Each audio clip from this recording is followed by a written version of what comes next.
Hey everyone, thanks for joining us for this. This is a supplemental teaching on eschatological views, end times theology.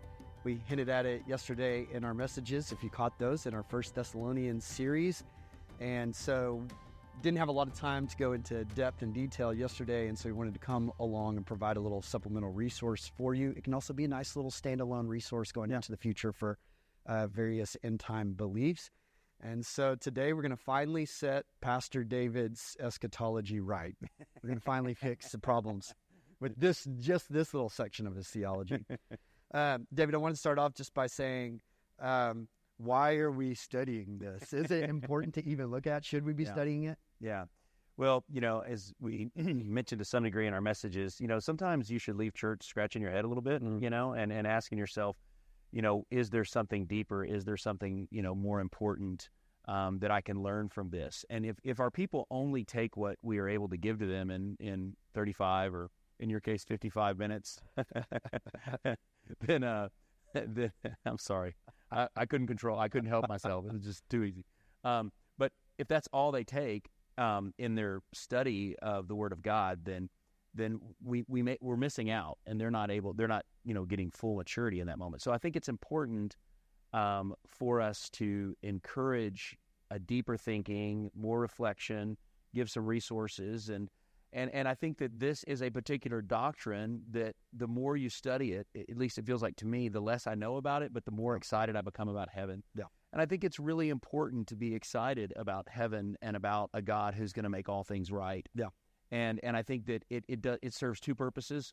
And really, this is what we find in the Bible over and over again. It's meant to encourage us in difficult times, and then prompt us to live a holy life and a sanctified life, knowing that Christ is going to return and He's going to settle all accounts. Yeah. And so my thoughts on that, and I would just add into it, is that the Scriptures talk a lot about the return of Christ, and it gives us some of the details. And so it makes sense for people who love God and believe that God's Word is the inspired, inherent, infallible Word of God that is designed to tell us the truth about life today and also some of the future events. Well, then why not study it? Right. Obviously, here at Sea Life, we don't obsess over these things. Don't fixate on them, because to a degree, what you're going to find out today is that we feel like you can't know these things with certainty. Right. And so we don't fixate on them, but a study of them and discussion about them is great and edifying for the body of believers. Yeah. And it's an in-house debate. In other words, people that believe the Bible and hold to, true, what I'm going to call evangelical orthodoxy, and you might could even argue even beyond that, can disagree on these particular things and share really close fellowship with one another. Absolutely.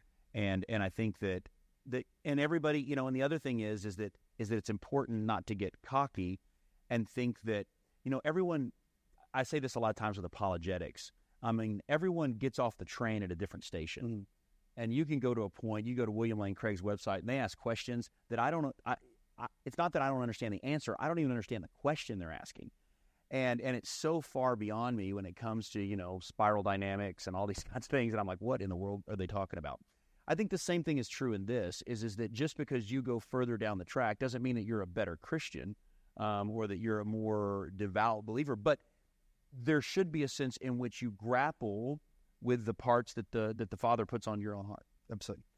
Before we go any further here, kind of discussing some views, I just want to give a disclaimer for myself. I don't know about for Pastor David and saying, by participating in this video, I am by no means setting myself up as some sort of expert on end times events. Both of us went to seminary. I'm leaving. Yeah, right. Both of us went to seminary. Both of us took eschatology classes, and and preparing for yesterday's message, had to study and brush up on some things. We joked about earlier that the seminary I went to was probably more associated with historical premillennialism, and the one you were with was premillennial dispensationalism. And don't freak out about those terms. We'll explain more about them later. Right. But what's funny is we couldn't even figure out the difference. Yeah, right. They were teaching. Yeah, no doubt. Exactly. So if you're watching and you're like, these guys are morons, fair enough. Okay, I received that. Okay, so let's just kind of start with that 30,000-foot view. We talked about this a little bit yesterday, at least on some of the campuses, so it'll be a little bit of a review, but this is where the conversation needs to start. So the three predominant frameworks by which people interpret the end time events as they're described in the scriptures all receive their name from their interpretation of what the second coming of Christ is going to be in relation to the millennial reign of Christ, the 1,000-year reign of Christ that is described for us in Revelation chapter 20. Because that's the tying the bow on really the Bible. That's kind of tying the bow on human history. Well, that's just the rub between these views is really their interpretation on what that millennial kingdom is. Correct. So that's why their name comes down to, they all include millennialism in their name. So, the three primary views we're talking about today. To be clear, this happens we may look at it a little later. It's Revelation. Yeah, I'm about to come to that. Okay, sorry. Go ahead. Just sit back and relax a little bit. Yeah, I'm just joking. So three views: premillennialism, postmillennialism, amillennialism. Okay, and so each of the views have the word millennialism in there. Well, where do we read about the millennial reign of Christ? That's in Revelation 20. In fact, this is the only passage in the scriptures that speak of a 1,000-year reign of Christ. And so let me go to screen recording here. Let's get that started. Speaks of it twice, actually, in there. Yes, speaks of it two different times. So Revelation chapter 20, verse 1, then I saw an angel coming down from heaven, holding in his hand the key to the bottomless pit and a great chain.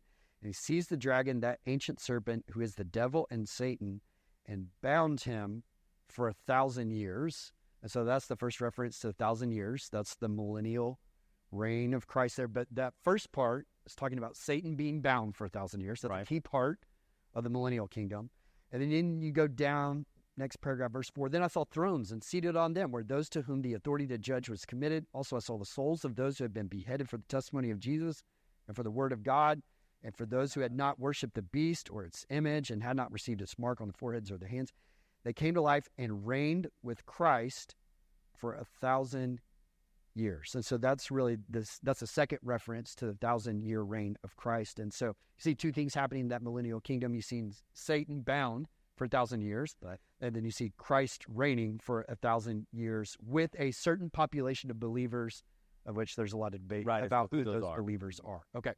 So that's the passage that talks about the 1,000-year reign. That's the millennial reign of Christ.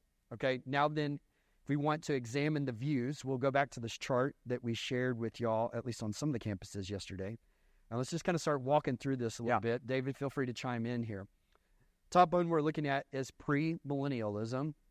Premillennialism, as you can tell by the name, it's referring to that the second coming of Christ happens before the 1,000-year reign of Christ that we just read about.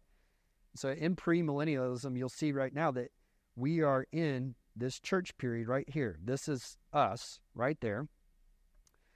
Then premillennialism in general tries to interpret future end times prophecies as literally as possible. Correct.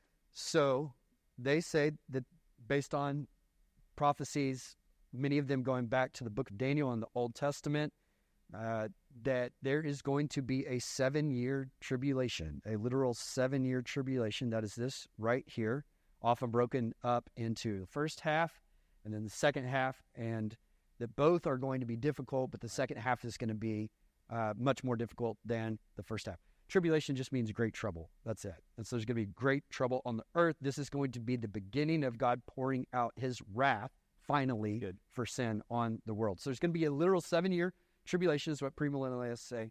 Somewhere before, during, or after that 7-year tribulation, there is going to be a rapture. Talked about that in a message yesterday. That belief comes from the verse we looked at yesterday in 1 Thessalonians 4:17. I've got that verse right here. 1 Thessalonians 4:17. Then we who are alive, who are left, will be caught up together. Right there. That verb caught up is harpazo, translated into Latin, raptus, where we get our word rapture. That is the one scripture in the one verse in our scriptures that refers to the church being pulled out of the world. And yesterday, by the way, on one of the services, I don't remember which one it was, but I got kind of tripped up, and I was kind of going, and I referred to it as the thlipsis, which is actually the tribulation. I said, and we will be in the thlipsis. You're like, no, that would be really bad. Okay, so we're going to talk about the various rapture views, because within premillennialism, so you'll have pre-tribulation premillennialists, you'll have mid-tribulation premillennialists, and post-tribulation premillennialists.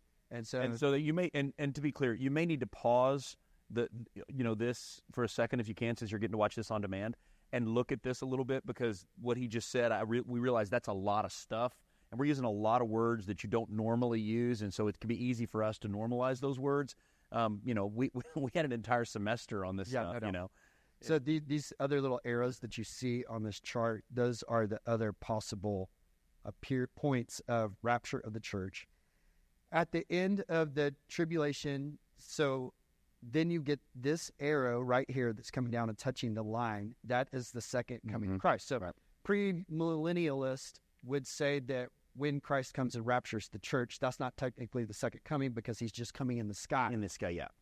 They would say that the second coming is when he actually comes all the way down to earth. And the difference is, and I think we'll mention this later possibly, is that it's just things that you hear with spiritual ears. Yeah. It's not something the rapture is not something that you see, like you will see him coming, riding on the clouds, all that. Right. So that little circle right there, that's the second coming of Christ. Right before the second coming, at the end of the tribulation, you get Armageddon. That final great battle on earth. That's when Christ comes down, and he comes and fights on Israel's behalf. At least that's in dispensational premillennialism. And so he saves Israel from her enemies, and then he establishes the 1,000-year reign. That's the millennium that we just talked about. Remember, that is Revelation 20 right there. Christ will reign for 1,000 years.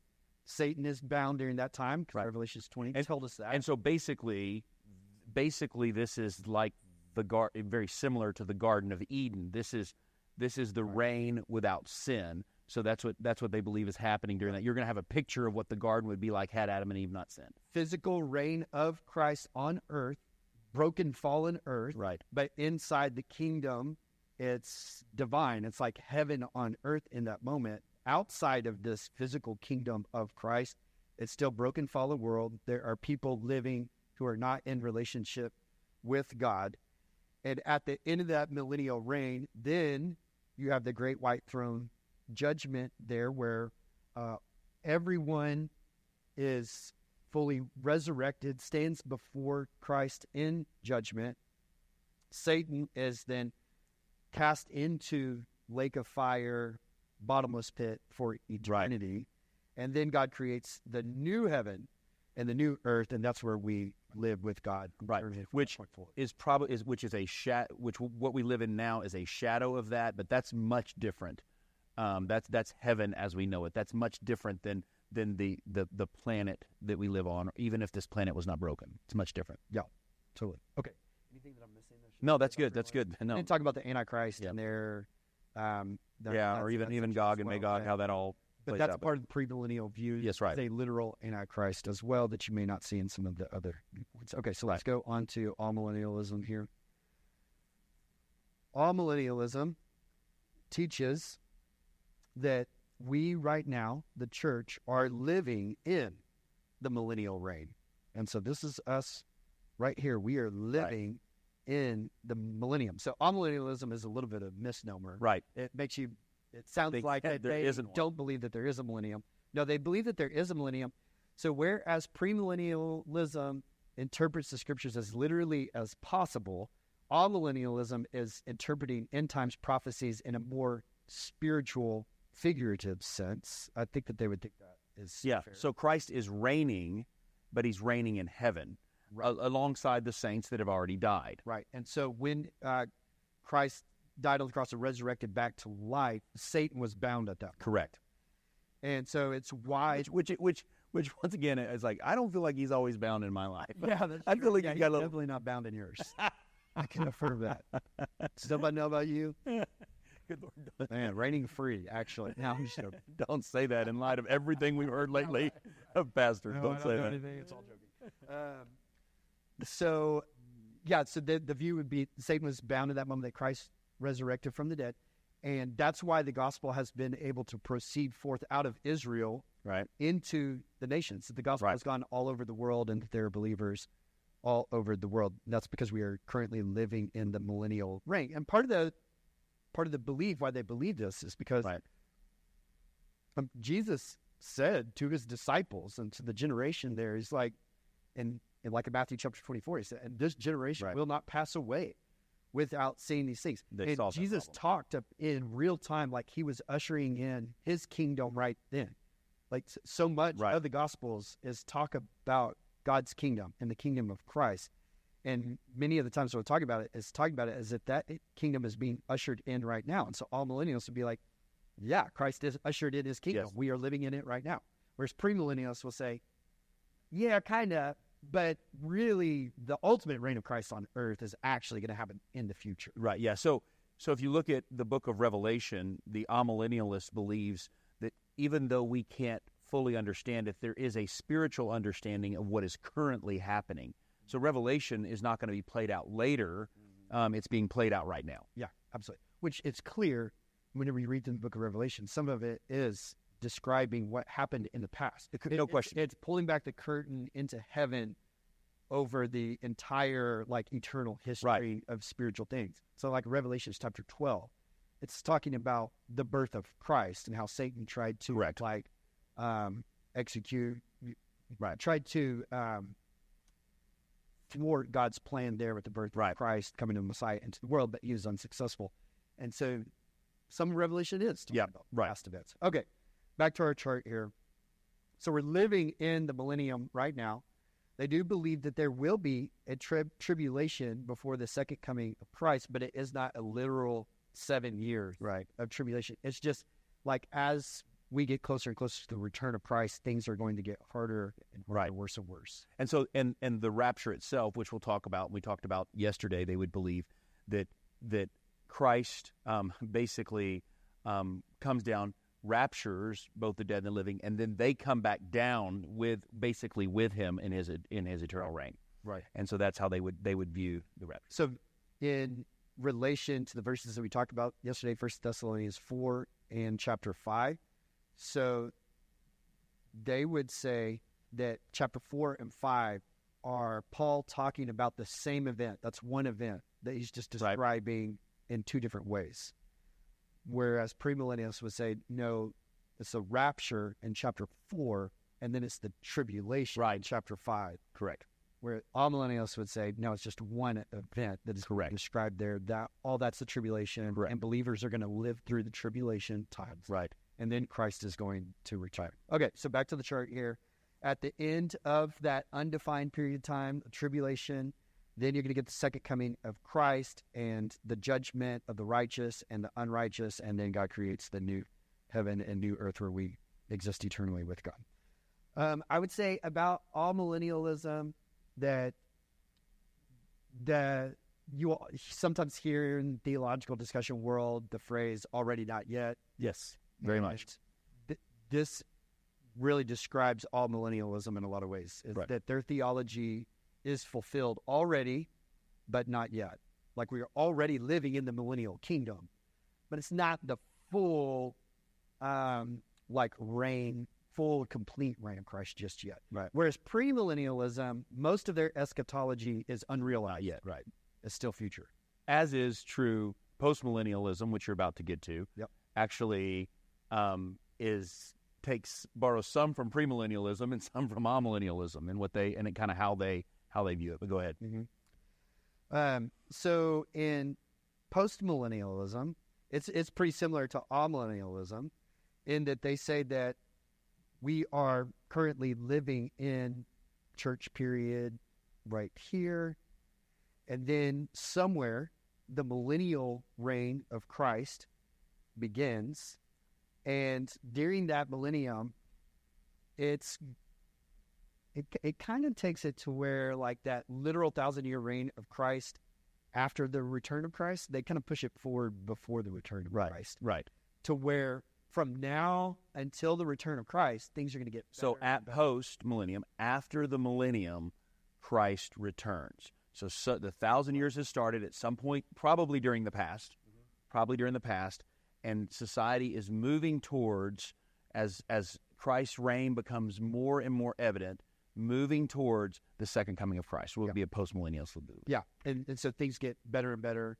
Yeah, it sees the nations turning to Christ, right, as the world goes on, like as we approach the end. And as more and more people are hearing the gospel, responding to the gospel. Right. And so some of the verses that support that are like whatever, and there's a verse in Colossians 1, chapter 6, that talk about, let me find what that verse is, that talk about all over the world this gospel is bearing fruit and growing. Yeah. They would say in Matthew chapter 13, where Jesus talks about the parable of the mustard seed, that it starts with just a tiny little seed and then it grows into this massive tree.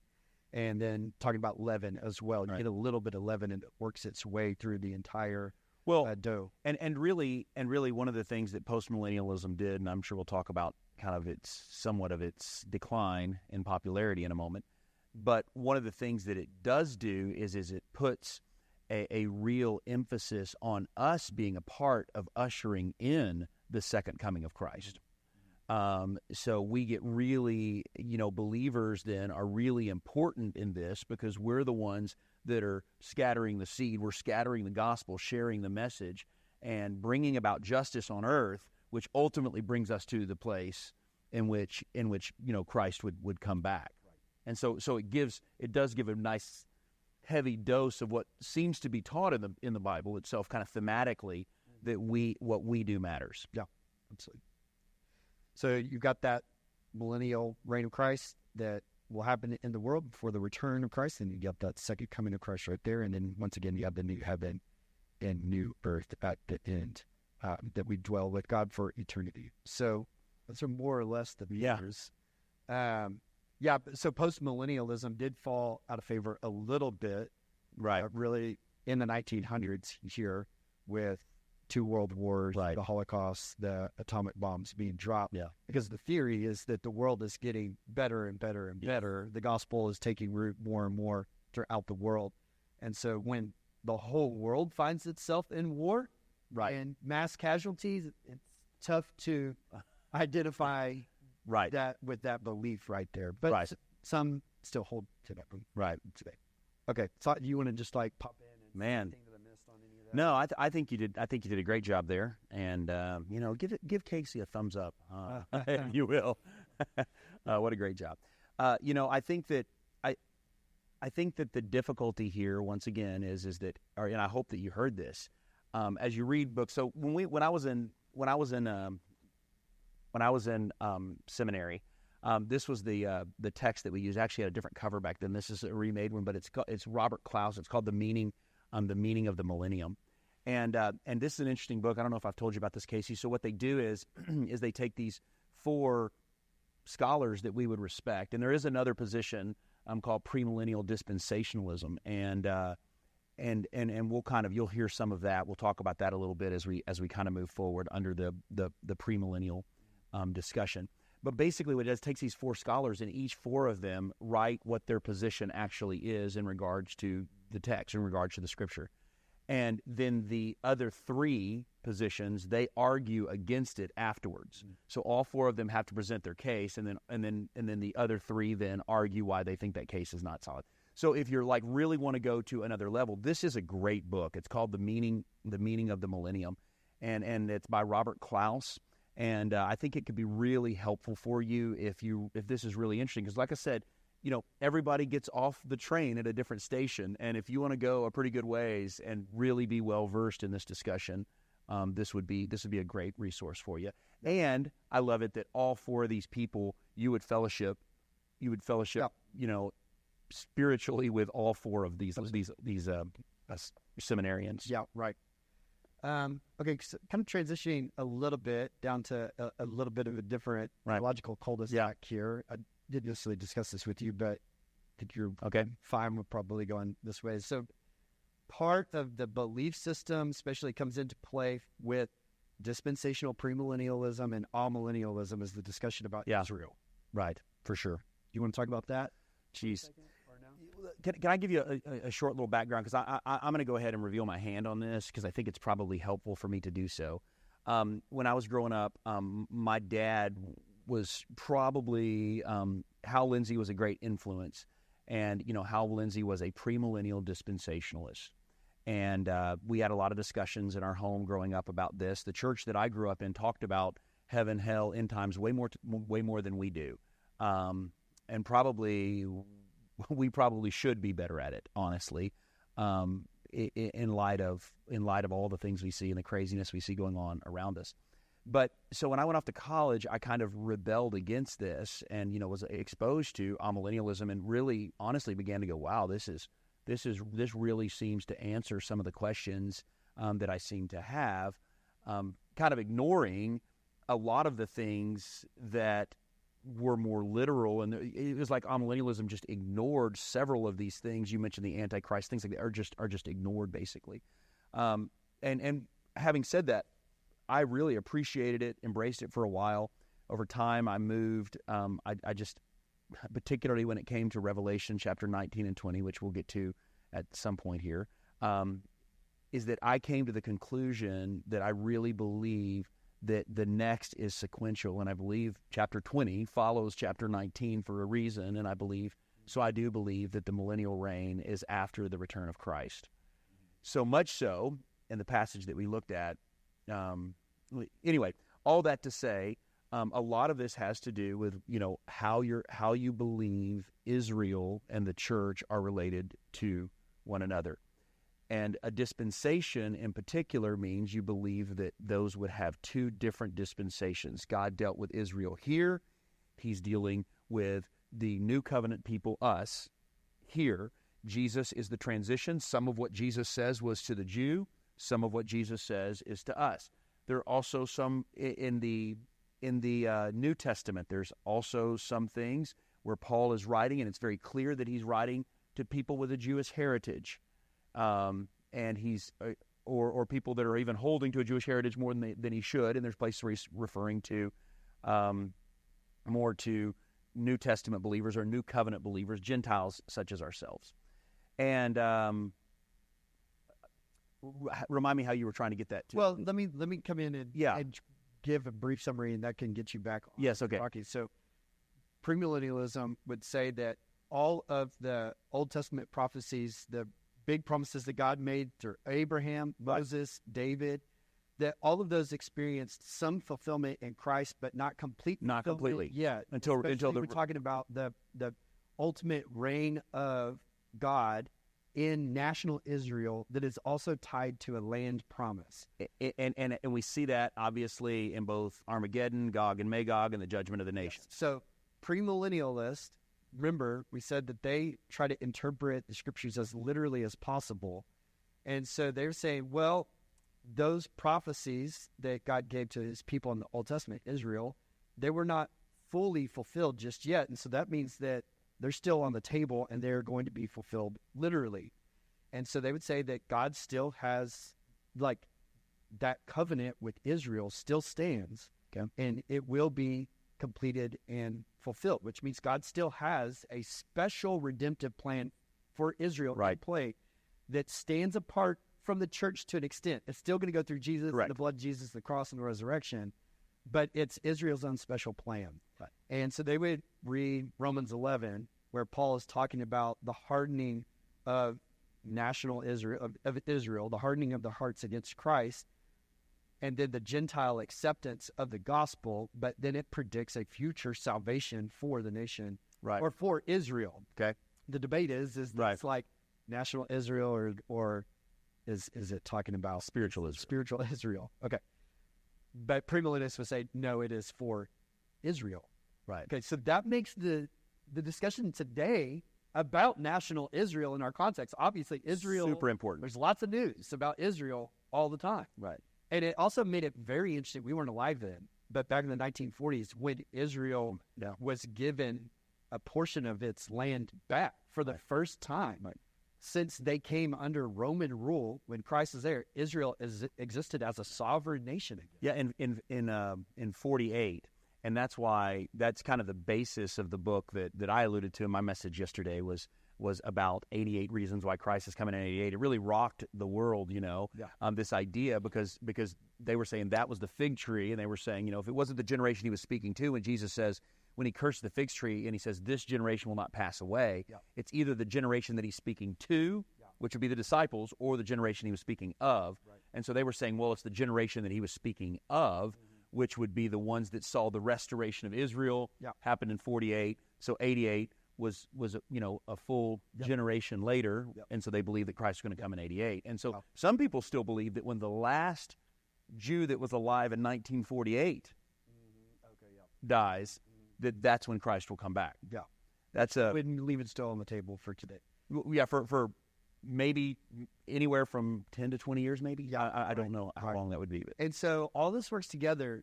It is interesting. So premillennial dispensationalists believe that there's going to be a literal 1,000-year reign of Christ from Israel, from the land of Israel, and they believe all this stuff as literally as possible. So whenever the nation of Israel all of a sudden becomes a sovereign nation and they have a portion of their land back, and now there's all sorts of discussion happening about whether or not they're going to attempt to rebuild the temple, because now it's a Muslim mosque instead of the Jewish temple.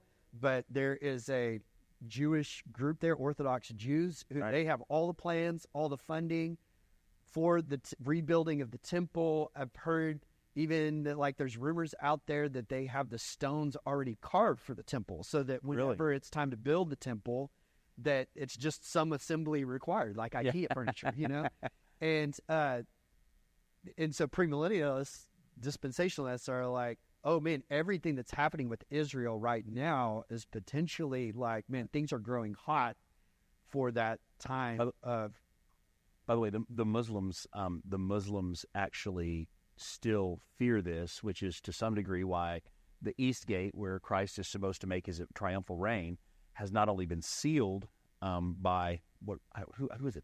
I don't even remember who it was, the Moors or whatever they are that did it originally, and then they put a graveyard right there all around that East Gate, so that the Messiah, who would be considered in their mind an Orthodox Jew, would never enter through there and become unclean. Yeah. And would not be fit to reign. Yeah. And so it's kind of interesting. So it's a deal. I mean, when you go to Israel, you can't help but see, man, these people believe this is still going to happen. So part of the premillennial dispensational view is that they will rebuild the temple and they will recommence with sacrifices in the temple. And those sacrifices won't atone for sins. It will be more of memorial sacrifices, kind of like we take communion today to commemorate sacrifice that Jesus made for us. They believe that the temple sacrifices will continue once again as a memorial looking back to Christ being the perfect sacrifice. Yeah. So, but then amillennialists say no. When Jesus came, he said that he fulfilled the Mosaic law, and it passed away completely, and that it passed away completely, and God ushered in a new covenant, the new covenant with his people. And so you will read about this all of his people, including Jews. So the Jews would be brought in the exact same way. There's nothing new or special, if you will. There's nothing special. The Jews are no longer the apple of the Lord's eye, if you will. Right. To use a terminology, they would not believe that. Believing Jews are the same way that believers are. Right. Exactly. Go ahead. I'm sorry. Well, so in those, you would know the chapters better in Romans. I should know this as a pastor, but where he talks about not all those of Israel are actual Israel. Even Gentiles who have faith are the seed of Abraham. Right. And so all millennials would say, no, any believer, even if it's a Gentile, if they share the faith of Abraham, they are in Abraham. So you have chapter 4, and then you have chapter 9, which both have some of these elements that you're talking about in Romans. Yeah. And so they would say, no, God doesn't have a specific plan for national Israel today. He has a plan for the church. Right. And for the gospel. And Israel is invited in on that. And some of them will turn back to that, but it's not a plan broadly. So an amillennialist would probably not be as interested in what's going on. I mean, of course, from a geopolitical view, they'd be interested in what's going on in Israel. But as a premillennialist is looking and saying, wow, this could be getting close, because what happens for us, as we read, is there's these kind of these labor pains, if you will, and it's just like pregnancy with a woman that of course her stomach gets heavier, her ankles swell, she waddles around, she changes some of the things that she's hungry for, and then eventually she starts carrying low. Then there's Braxton Hicks contractions, and then of course there's full-blown labor, and then eventually the baby comes. So that's the. Are you a doctor? Yes, I just wanted to make sure I got all that out. For those of you that didn't know, you didn't know you were getting a biology lesson also. But all that to say that for someone's a premillennial dispensationalist in particular, you're looking at that and saying, man, we are starting to see some signs, particularly when you think that the world, that whole section of the world, which is what was known at this point, right? And so when the whole world turns against us, some people ask, what about America? I'm like, well, I don't see America anywhere in there. But right. But that doesn't mean we can't be, providing or involved in the discussion. So premillennial dispensationalism is probably, my guess, I'm not a American historicist, so I can't speak to this, but my guess is that premillennial dispensationalism has informed to an extent Americans' foreign policy and allegiance to alliance with Israel, right? Because in the 1,000-year millennial reign of Christ, it says that the nation, the people in the world who supported Israel will be gathered up and reign with them. Right. Yes, right. Yes, right. And so if you believe you bless Israel, you reign of Christ, right, yes, that you better be blessing Israel and be on Israel's side. And I guarantee you that a portion of America's foreign policy regarding Israel is informed out of that belief that there is still a God's redemptive plan for Israel. And the critics of America's relationship with Israel call it Zionism. Right. Yes. Right. Yes. That referring back to these Christians who think that there's some special relationship between the God of the universe and Israel. Right. That's Zionism. It's a form of racism. Yes. And yes. Right. And can I be clear about this? I would say it this way. I think that God has something special for the nation of Israel, but not for Israelites. I don't know if that sounds strange, because I do believe that in soul salvation for Israelites, it's the same thing. They come to Jesus they come to God through Christ, but the nation still exists. There's some unfinished business. The real problem for me with Amillennialism is there are so many. There's so many prophecies in the Old Testament, and we don't have time to go through them. But so many prophecies in the Old Testament that have not yet been completely fulfilled. Mm-hmm. And I would say, and you would say, well, but everything's taken care of spiritually. You're right, but God keeps His promises, and so He's going to fulfill that. And much of the Book of Revelation, this is how I view it. Most of the Book of Revelation is actually God tying a bow on that relationship with Israel. Yeah. And I don't believe we're going to be here. And here's why I think that. And maybe this is a transition. I know we got to move along here. Yeah, we could sure. You and I could probably turn this into a couple hours. But I want to move it to this. Because I've read the book of Revelation, I believe we are going to be gone. What we read, I believe there is going to be a rapture prior to it getting really bad. And when an amillennialist, talks about anything like talks about believers going through that tribulation just like anybody else, I'm always sitting there going, man, have you read the book of Revelation? This is going to be awful. I mean, it's not going to be, this isn't like, you've just got a difficult season or a difficult time. It's going to be awful what's going to come. You can think it's bad right now, when you hear the stories about, children being killed in wars and all that kind of stuff, but what it looks like in the book of Revelation is hard to even describe and feel good about doing so in front of people in what do you call that, in polite company? Yeah, right. Hard confidence. So let me break it right there, and then we will bridge over to the rapture, which we're talking about here. Yep.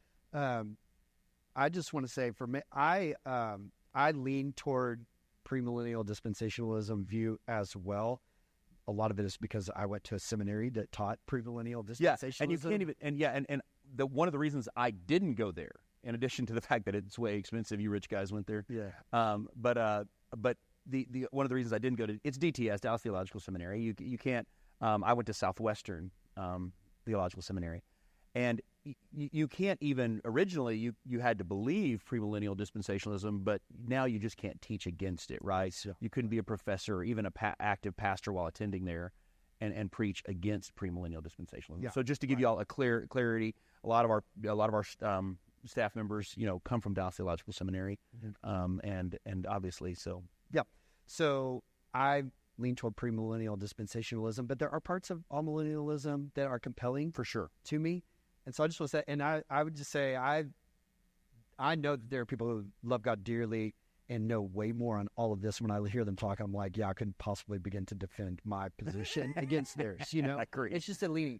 Why do I lean to premillennial dispensationalism? A lot of it is because of the talk about Israel that we just had. There's just something in my gut, my spirit, and maybe it's off. Maybe it's a fleshly intuition, but something about believing that I don't see those Old Testament prophecies that God made with the nation of Israel. I don't see them as having been fully fulfilled yet in Christ. And I've just believed that God in his character doesn't shift to a new group because it didn't quite work out with the old group. And I know Amillennialists would say that is a terrible interpretation. You've created a strong... Particularly, I don't know if like the Church of Christ, who are also amillennialists, would argue that, but your Reformed individuals would absolutely tell you that was a reduction. But, yes, absolutely. And I know it's a reduction. I'm just saying, but part of that is just that gut thing. Like it still feels like to me, whenever I read Romans chapter 11 and hear about a great turning of Israel to Jesus and receiving him as a Christ, I think that there is still a unique portion of God's redemptive plan for Israel. And so that's a big part of my... Well, if you read the second half of the book of Daniel, you've got to believe there's something, right? I mean, that just... Yeah. If you want to go back and just start with one passage, start with, I think, Daniel 7, and read from there to the rest of the book, and you'll be like, yeah, there's still stuff that's happening. As a matter of fact, it sounds a lot like the book of Revelation. Yeah. The other thing I would say about it is Satan doesn't seem bound to me right now. Yeah. You kind of mentioned it. Satan doesn't seem bound in our world. It's... In a lot of ways, it seems like the world is growing increasingly evil. Right. And so it doesn't appear that Satan is bound. So those are just some thoughts that I have for what causes me to lean towards premillennialism. But then I am intrigued by the argument from amillennialism, more their philosophical approach, that they viewed God's fulfillment of end times prophecies from a more spiritual approach. And that's compelling to me because the Jews initially missed Jesus. They missed the Messiah, because they were looking for literal fulfillment to these future prophecies about the Messiah. And so the prophecy is like, he's going to be a prince, he's going to be a king, he's going to be a military leader, he's going to lead a conquest of the world, these sort of prophecies. And they were looking for a king, and Jesus wasn't a king, and he didn't lead a rebellion, and he didn't establish an earthly kingdom while he was here. It was a metaphorical spiritual kingdom.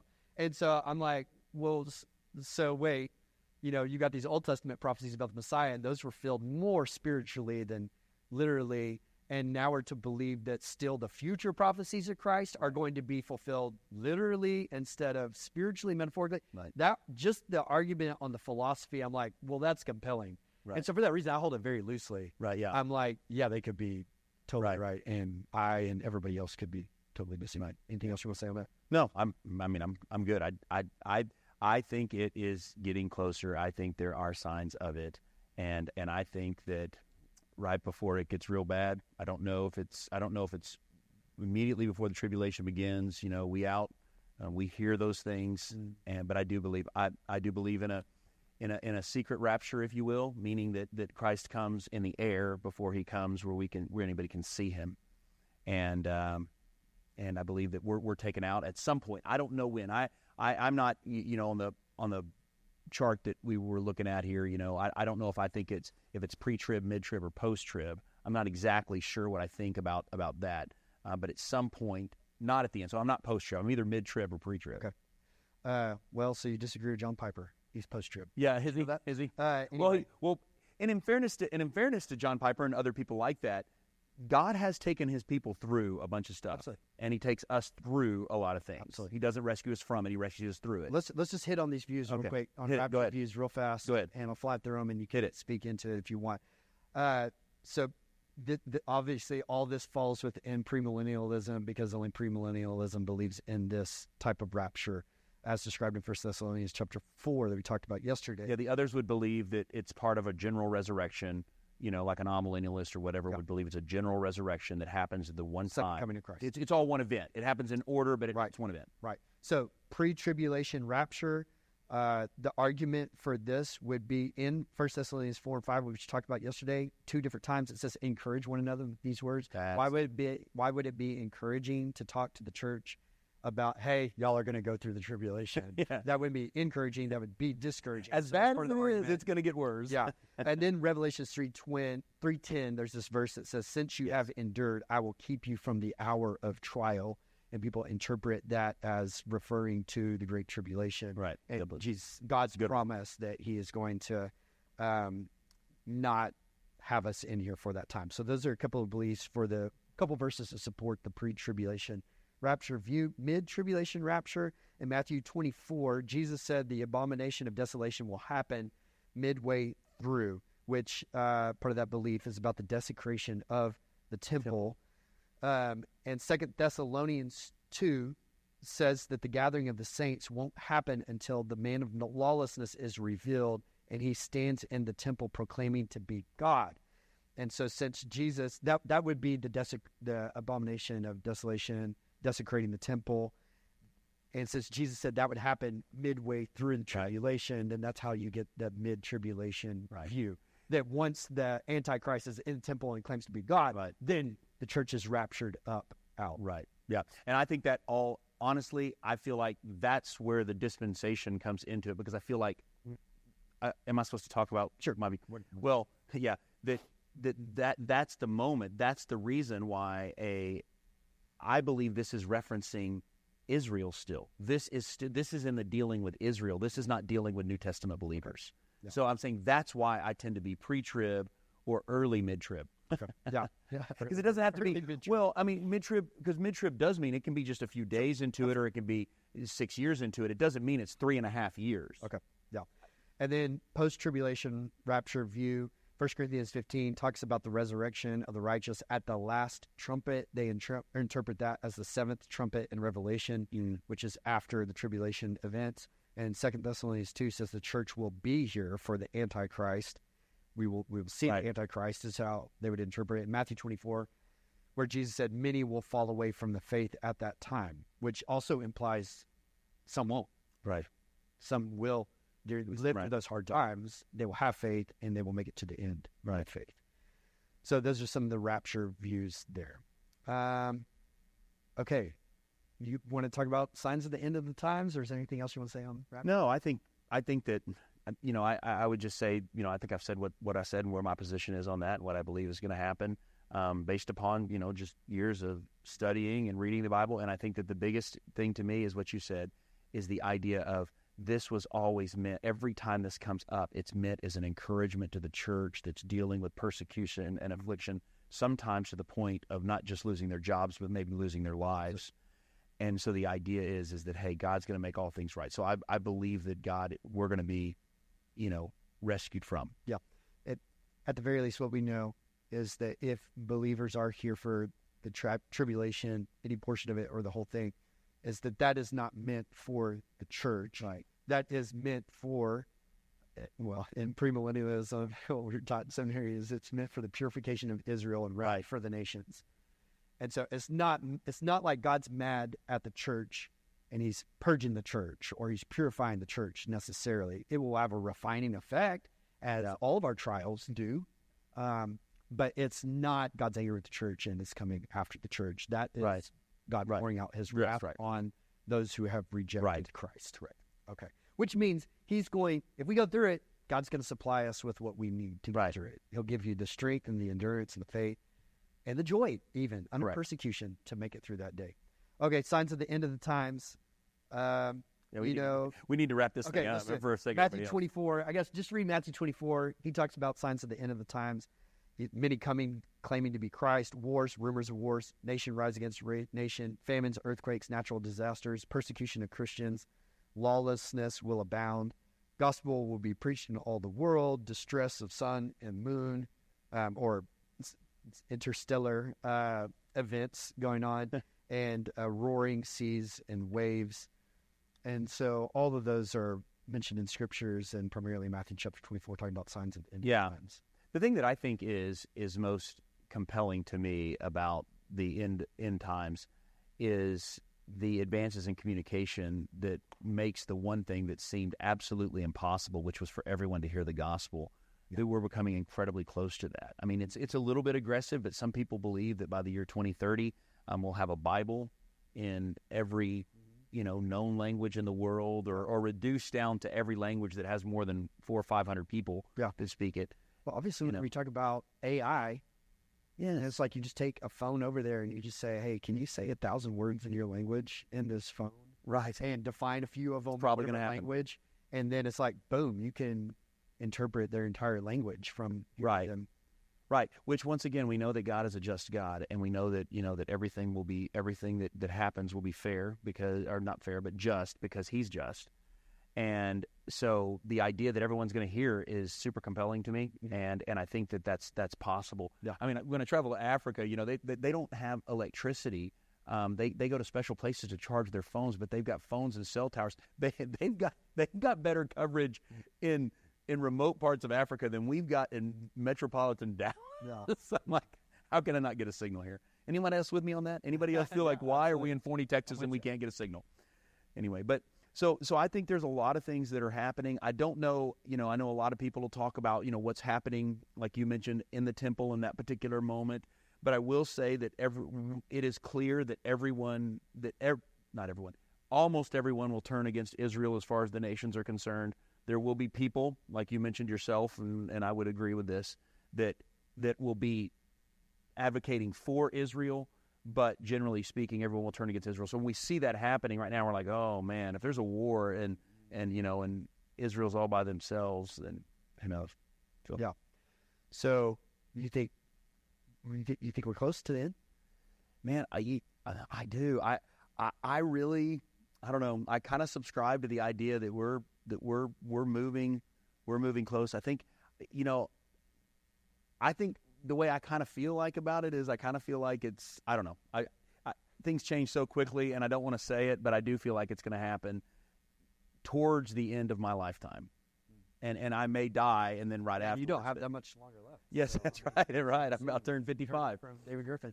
I have that same feeling. Obviously, we talked about this yesterday a little bit. Every generation of believer has believed that Christ is going to return in their lifetime. Yeah.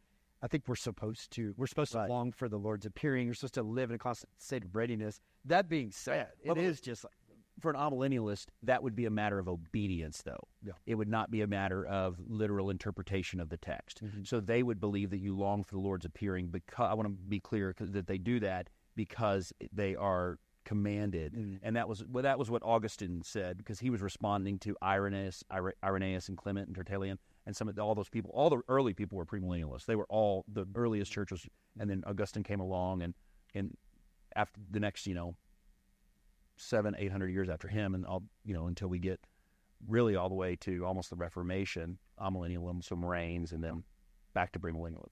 I agree, though. If I just had to guess, I'd say Christ is going to return in my lifetime or my kid's lifetime.